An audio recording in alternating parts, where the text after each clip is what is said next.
backgrounds. Grew up on Long Island, and I've spent the past 7 years living in Brooklyn.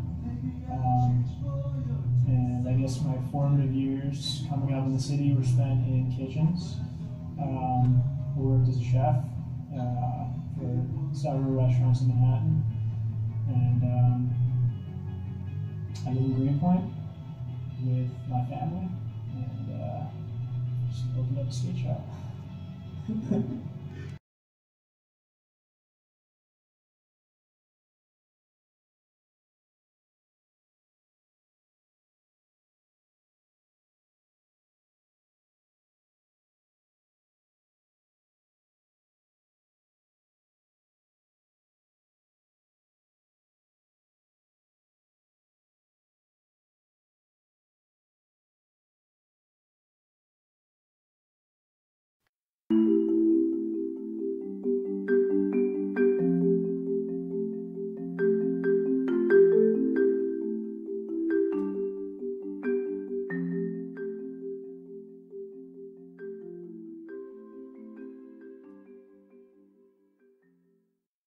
Happy New Year 2020. Here we are, and this is Chasing Rabbits with Alice. I'm a psychic medium, and my podcast is about my experiences with my friends, my families, and my clients. And today I have a favorite, I have to say, Marisa Kompar. And I met you how many years ago, Marisa? 3.5. Almost 4 years. 4 years. Oh my gosh. Yeah. I really want to talk about, this is a very unique situation that happened with us. And we, at least I still am scratching my head about it. So I have been cast into the world 20 years ago of skateboarding. My son started skating when he was about, I want to say 12, something like that. Mm-hmm. Still is a skateboarder. Marisa's sister was a client of mine. And my son came home from, he lives in New Orleans, and he came home for a visit. I think he was going to San Francisco or something. And he was selling hardware for a company out of San Francisco, hardware for skateboards. And one morning he came out of his room and he said, "Mom, I got this great guy that's going to buy all this product from New York. So I'm going skating because I got a great sale." So he takes off. I think it was the next day, maybe. I feel like it was January 10th when it was like 2 days before he passed away. 2 days, okay. I think so. So I was supposed to have a phone session with Marisa's sister, and she didn't call. And I thought, well, that's very unusual. She always calls. So I called her, and she answered crying. And I said, "What's the matter?" And she said, "Oh, this terrible thing has happened. I'm sorry, I forgot about our session. And I've got to fly to New York. My sister needs me. Her husband has been in an accident." I said, "Okay, let me know." That evening, I believe, she texted me and said that her brother-in-law had died on the table. And then she said, "My sister's going to want to talk to you in the future." So then the next morning, my son gets up and comes out of his room and he goes, "Oh, Mom, am I bummed?" And he said, it's just not that I lost the sale, but the guy died. And I was like, "What?" Now, I didn't put two and two together. How could I?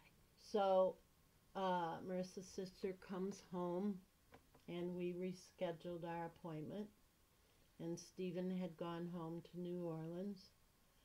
And we talked about where Marty hooks on to the truck or the car.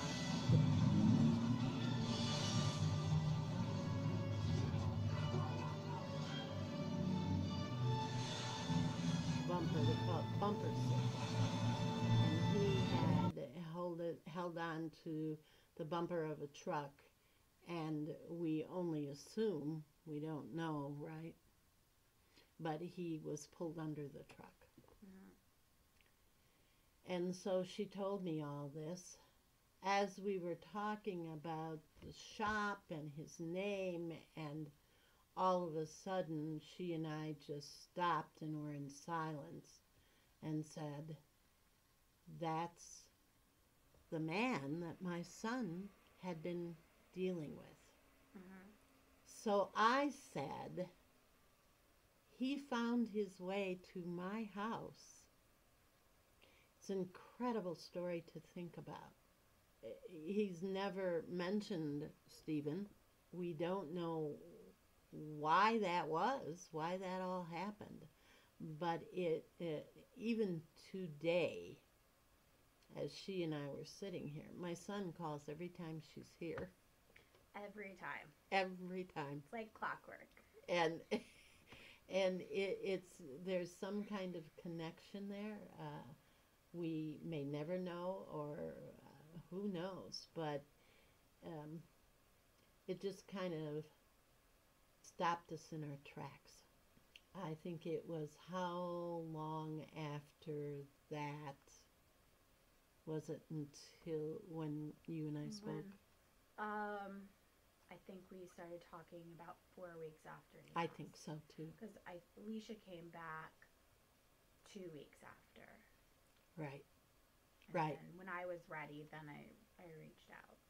Right. Yeah. And Stephen told me recently he had been talking to Richard for a while.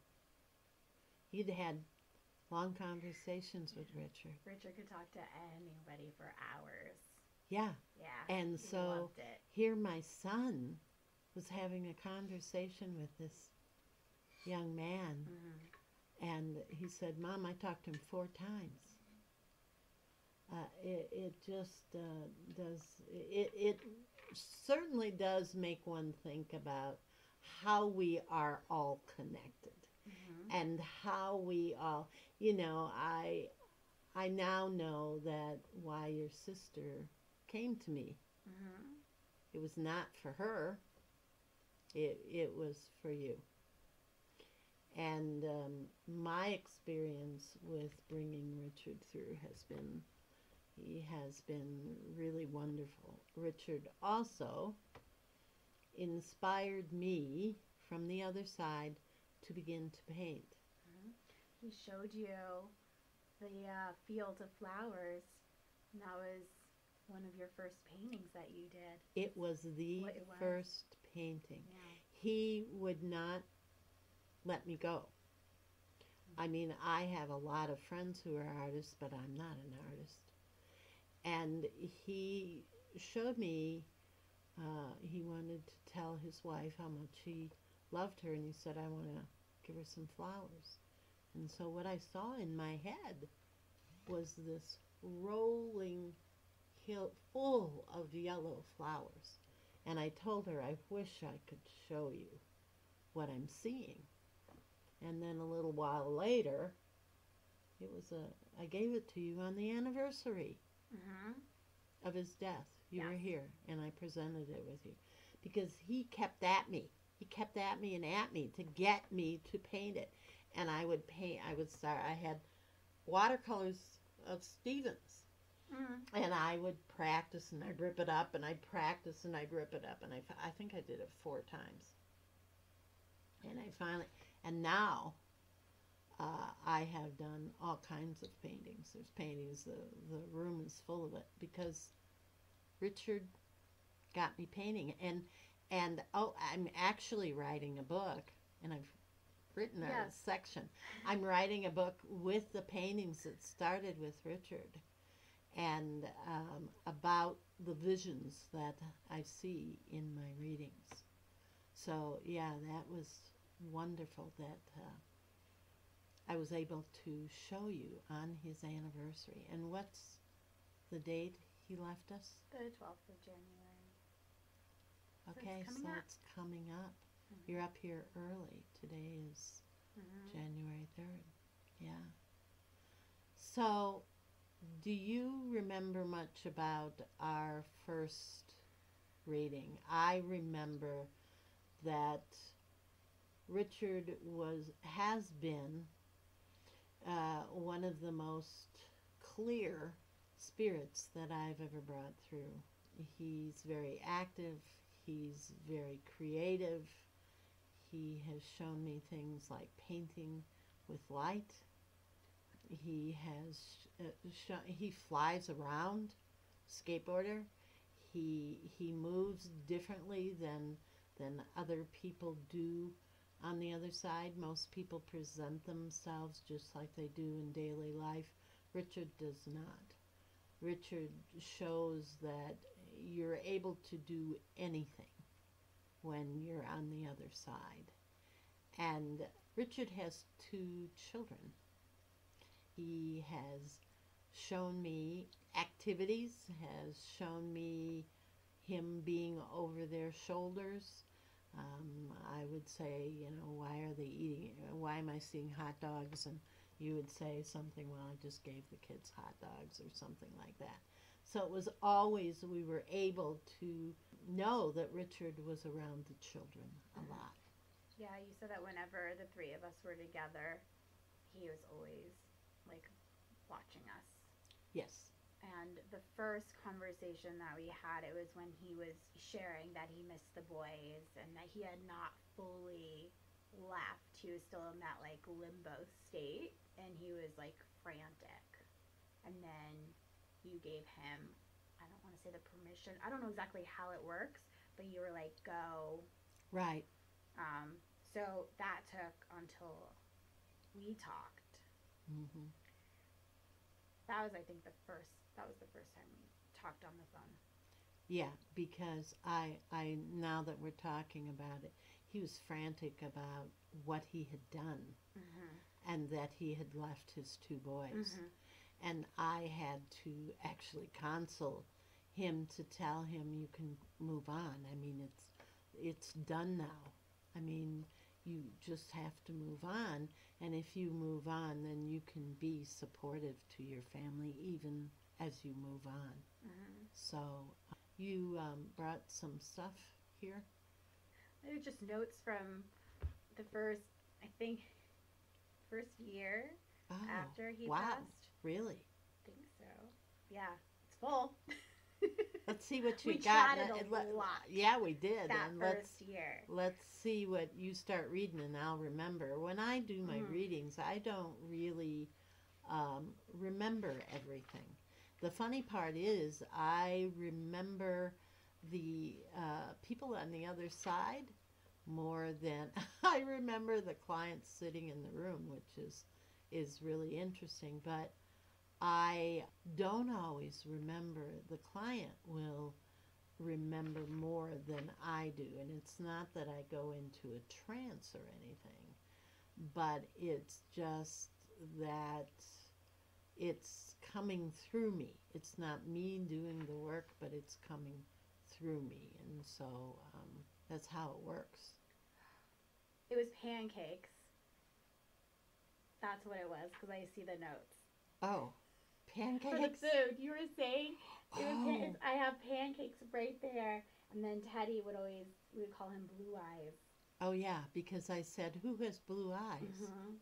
Really bright blue eyes. And she said, that's Teddy, because he was showing his eyes. First time we talked was February 16th. No. February 16th? A month. Oh, February a month. 16th. A month. Yeah. Oh. What was the first reading like? He always talked about food. Well, this is when he after he was there for a while, where and he goes, you're amazing, you're simply amazing, apologies. And this is when he has his head down. Right. When he first showed himself to me, he was not the guy flying around. No. He was ashamed. He almost didn't want to talk to you. He had his head down. He didn't know how to talk to you. Yeah. It was rough the first time. I have a lot to learn about why I did that, but it was my time. It was time for me. Oh.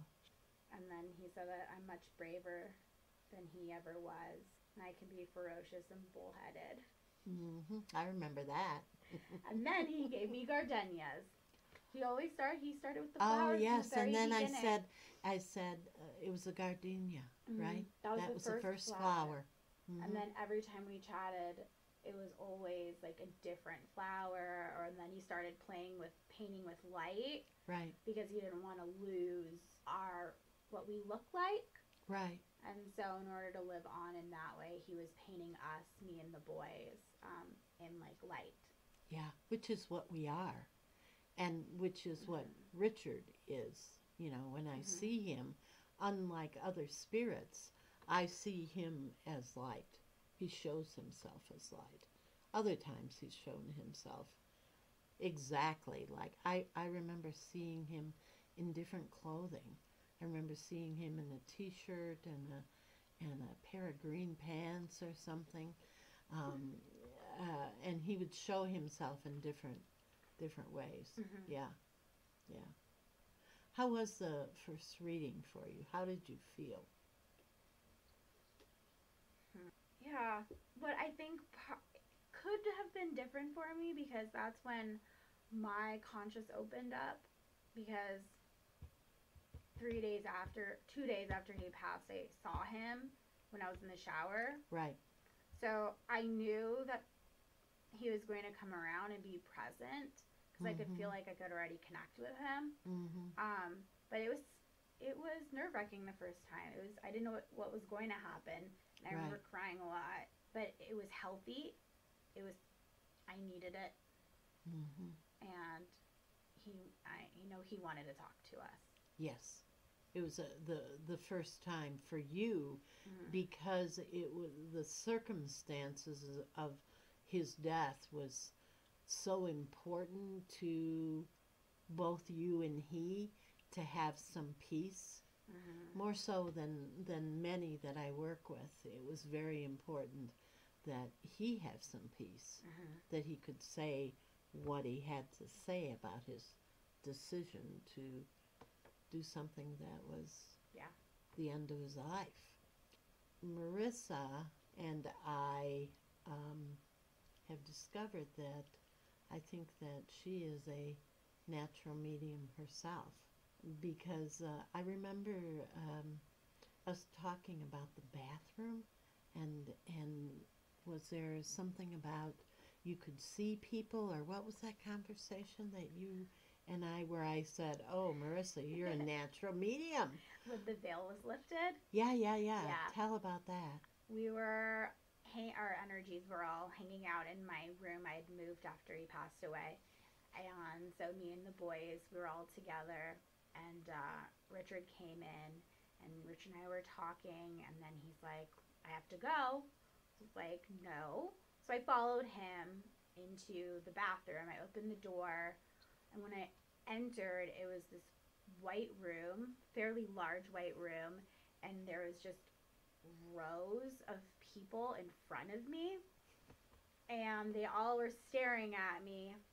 I wasn't sure what to do, but I know that he had went behind them. And so I started going there, and they're like, I can't remember exactly what was said. I feel like they said, you've gone too far, or like, you're done, like you can't go any further.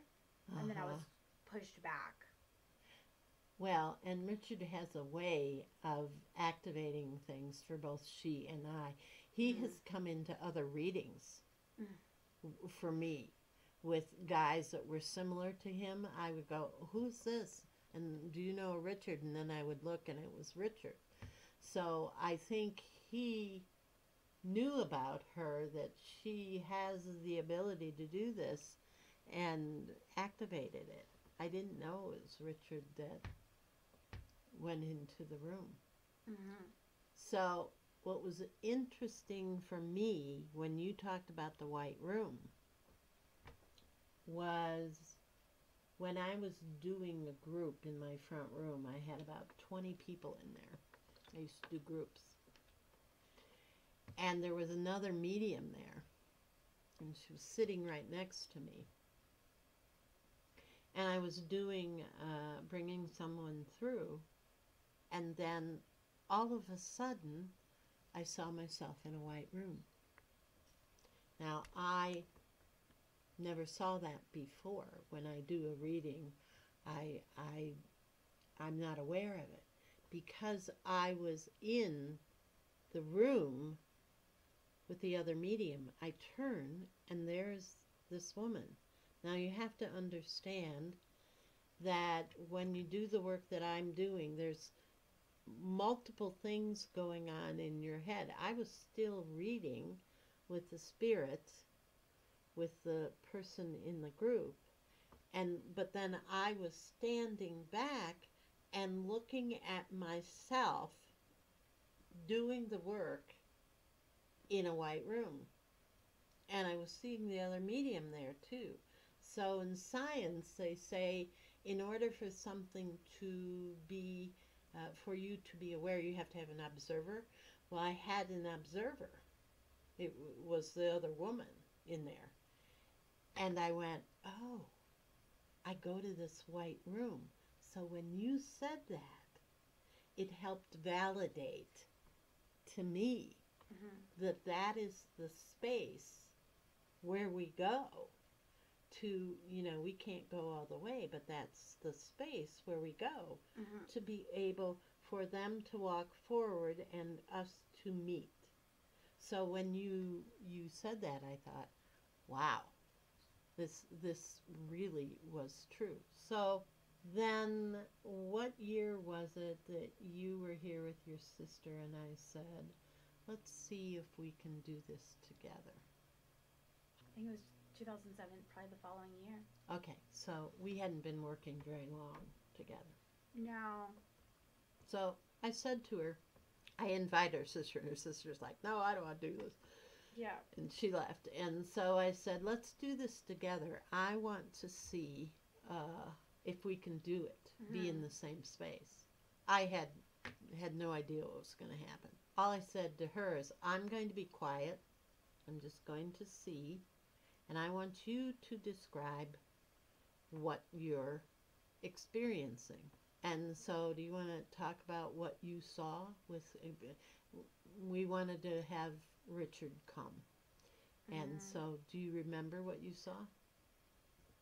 Because I do, like it was yesterday. Weren't you guiding me? No. You were not guiding me? I was, no. Oh my gosh. Then I was totally quiet. Yes, this is when you were, so what and then you jump in. Okay. I see Richard, I have a little fireplace here. I see Richard coming in from her right, and she's describing it. He was kind of like behind me because I felt his energy. And then he came behind you, and I'm seeing this, and I'm seeing it before she's saying it. So I see Richard walk around the back of her, and then she says, he feels really close. He's right here, and he's I kind of moved my hand, my right arm by my shoulder. I was like, he's like right here. And it's what I saw. And I'm sitting there wanting to yell and scream and go, yeah, you got it. But I just kept quiet, and you kept describing. Then he moved around to the right of you, and then you said, do you remember? I don't. Okay, so then you said, Alice, then he got down on his knees. I saw him get down on his knees in front of you, and you said, it's like he's right in front of my face, and he was. He was right here. And you're saying, he feels so close. And I'm just like wanting to get up and just get... And then he backed away, and you said, no, he's not close. And I'm like, yeah.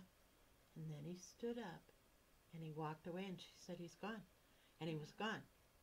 She exactly saw what I saw. And it was just like that. It was all feeling, too.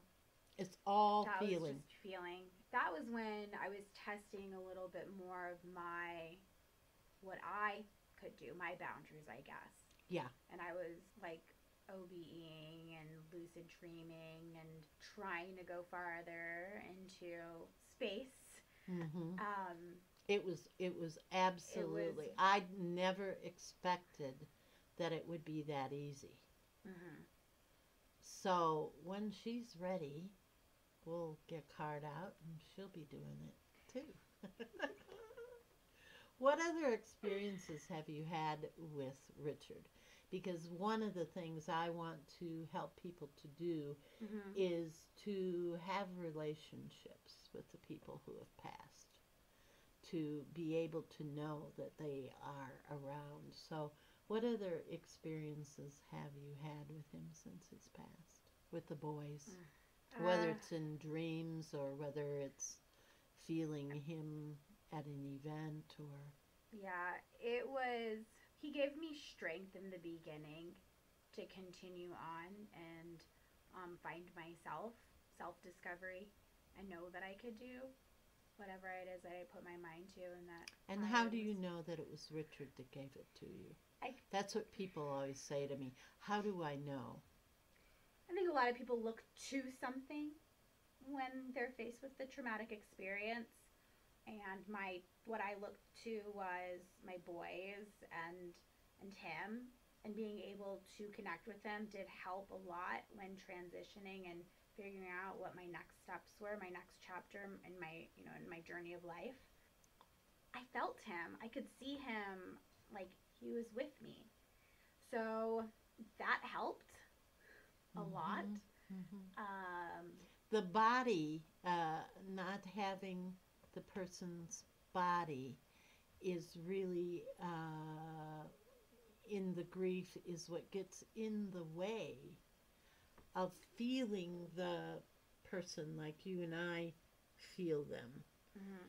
Would you make an effort to sit and close your eyes, or would you just throw your thoughts out to remembering how it felt to be with him? Can you describe how that works?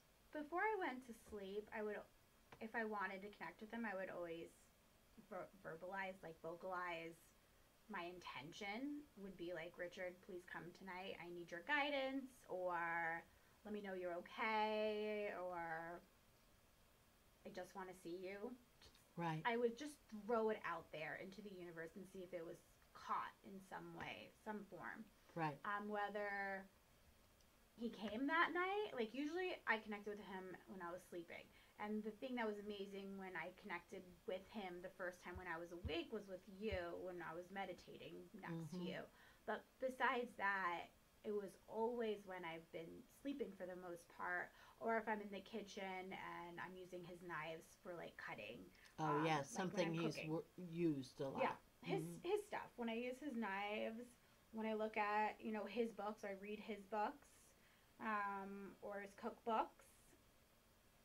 Just even playing with the boys sometimes, more so then, I could feel that he was around us. It was like Mm-hmm. a sense of love. Mm-hmm. But recently it's been just when I'm like cooking, like, for dinner. I think that's something good to um, say to people using the objects because the energy Mm-hmm. stays in the object. Using the objects that the person used, or you can actually feel like you are them using the object and he Mm-hmm. presents himself there. I would think that it would Yeah. feel like that. I never wanted to just leave his stuff and some things I put aside for the boys and some things are in boxes. But his knife, like, those are something, his apron, like cooking apron, of course I have those and I use those. You know, It's so important. You can't just box up something. I didn't realize until this moment why he always talked about food because he cooked. Yeah, he was a chef. He was a chef, and there was always it would be funny because he would talk about some kind of food because of missing that. He Uh, couldn't eat You No. don't eat. You don't eat. Yeah. And so, and that was a big part for him if he was a chef. Mm-hmm. Yeah, yeah. And so I remember him also describing in the old days about being with the boys. He would tell me something and you'd say, well, that was this afternoon, or that was last week, or that was, when the boys were playing this. Did the boys ever say anything about feeling dad, or what has the conversations been about where dad is? I've always been open with them about the other realms. Mm-hmm. So my eldest, he didn't necessarily have questions, but my youngest one, growing, because he was only 9 months when his dad passed. So as he got older and he was talking more, there was constant questions, where's dad? And it went on for a while until he could fully understand it. And then we had a pet that passed away, and that helped him. Mm-hmm. When I talked to him about it, it helped him understand the concept of it. Mm-hmm. Like, dad's not here physically, but he's around us. His energy is around us. They're both, I mean, it's hard, but and kids come out of nowhere with questions, or you'll be somewhere and I know how children can just come up with a question like, what? Whoa. But you have created an environment so that they feel comfortable to talk about it. I think a lot of people don't know how to talk to their children about this. So I think it's very healthy I don't know if it was you or someone else, that we were talking about, we don't talk about death. We don't straight up talk about it. And I think that children should know about it. Mm-hmm. I think it should be part of our life so that it isn't such a traumatic experience, that it is an experience of life. It's not taboo. Everybody dies. Like, I don't want to say everyone dies because I believe that we're infinite, but our physical bodies, we leave our physical bodies. Right. And I think a lot of people don't even want to speak to their children about what has happened. Mainly because I think that people don't know what happens. Mm-hmm. They themselves are afraid. How has this experience changed your point of view about the afterlife, or how has it changed you? That's such a big question. Go for it.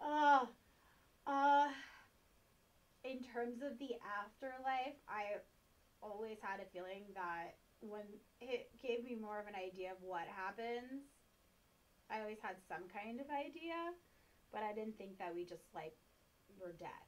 I didn't think we just, after we died, we just died. That answered that question, but in terms of what I've learned, how I've grown,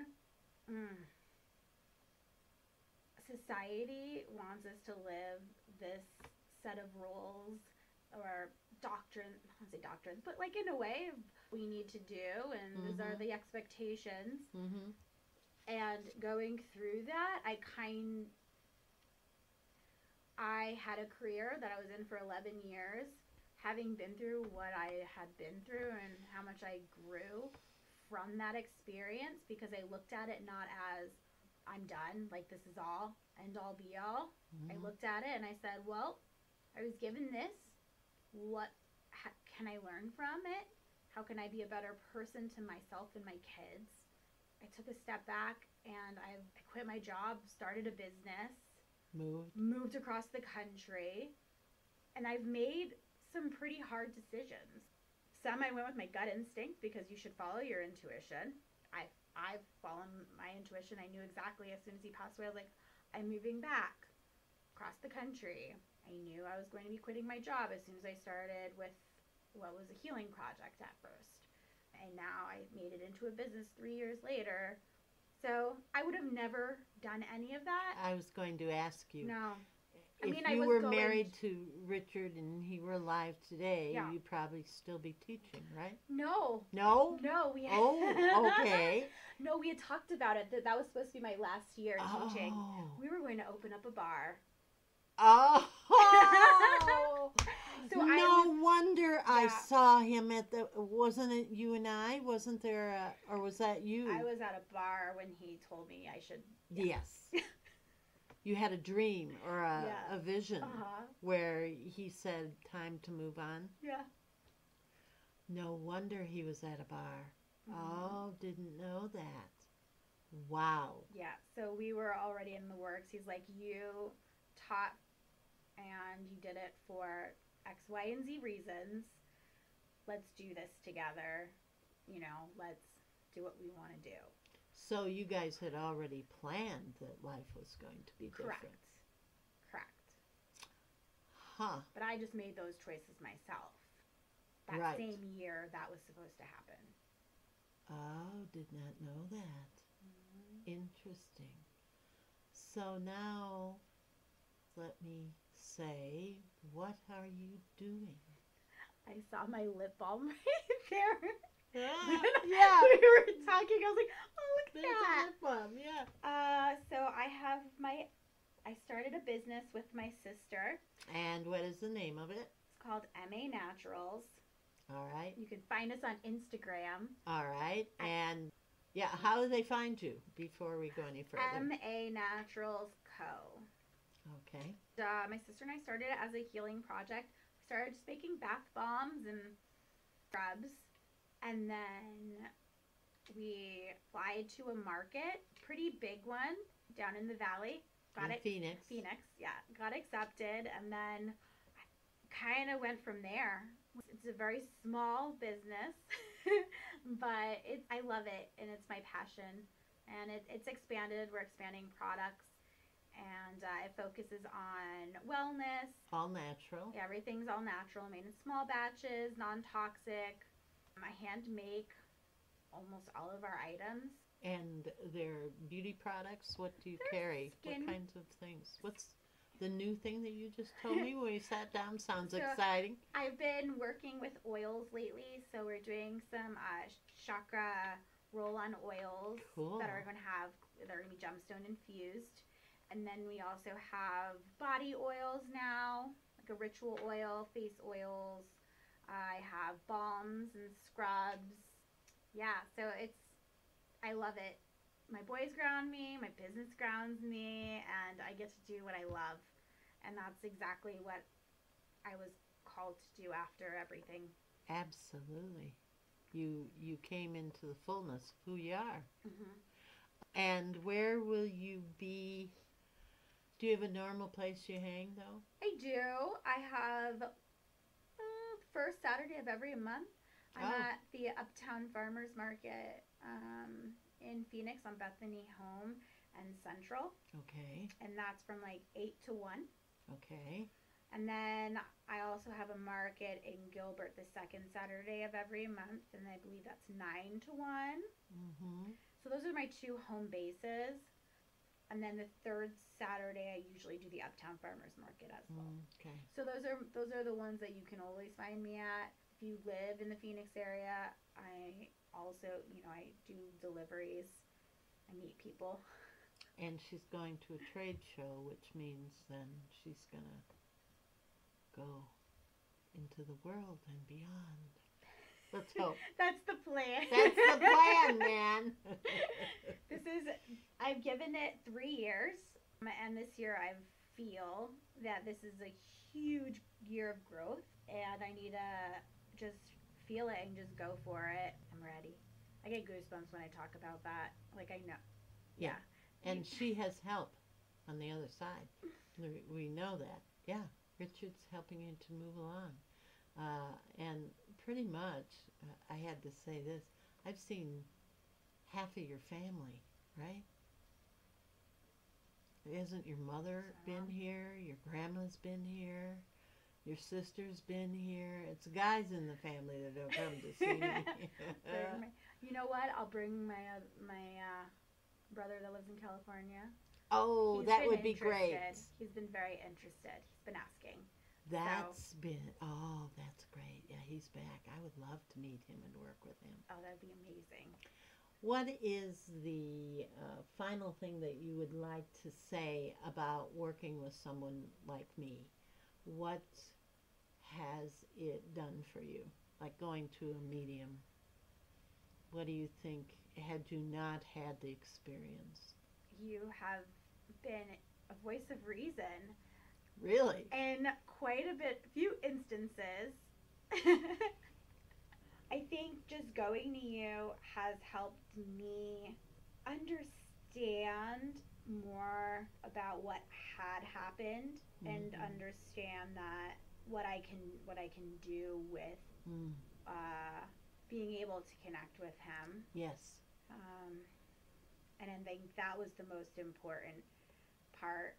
You were there in those times where I was just like, where he was apologetic and sad and upset that he had done what he did, Mm-hmm. and you were there to help me listen to him. Mm-hmm. I think that was very beneficial.